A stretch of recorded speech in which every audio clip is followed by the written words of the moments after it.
Okay, today we're looking at what I call advertising agencies, and we start with a song. You are the Lord, you change it not.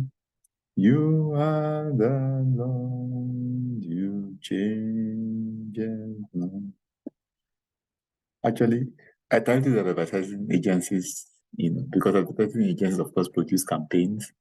A lot of the time, the campaigns are supposed to change people's behavior so that they go out and buy a product or adopt particular kinds of behavior. So the idea is to make people change. But human agency is also something that is very critical. Even though you can persuade people, they might not necessarily do what it is that you want. But we also know that in some instances, the messages, over a period of time, it can actually work on people's subconscious and they can actually go out there and buy the product or adopt a particular behavior that is being showcased in the advertisement. And this actually speaks a lot about what you see in scripture, especially when God anoints people to take position of leadership. Look at this example in 1 Kings 11, verse 30. Then Ahijah took hold of the new garment that was on him and tore it into 12 pieces. And he said to Jeroboam, take for yourself 10 pieces. For thus says the Lord, the God of Israel, behold, I will tear the kingdom out of the hand of Solomon. I'll give them 10 tribes to you. And of course, this actually happened.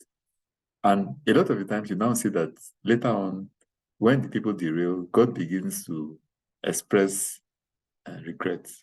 That I took you out when you were nothing, and this is what you've done against him. But it's not as if God doesn't also know that they are going to turn against him. So the way God operates is a lot different from human beings. For instance, if I were able to know anything that will happen in the future, I'll try to forestall it. So I will not even make a move in that particular direction. But I think if you look at scripture, God anoints people, then he gives them, like a blank check for them to take a decision.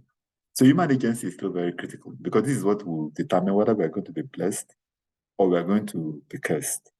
Whether it's Solomon, whether it's Saul, even David, you see this happening. When God gives them instructions, as long as you obey me, do my will, carry out my counsel, I will bless you, I'll establish your kingdom. So human agency is critical. I know God sees everything from the beginning to the end, but it still gives us that kind of, leeway to be able to make a decision. So I think all of this points to the fact that human agency is critical. You need to be the one that is taking the right decision. Don't let anything tell you the devil made me do it. This, that. You have a role to play. And that role is to help God to enable you to do his will, carry out his counsel, so that you can be established and you can be prosperous.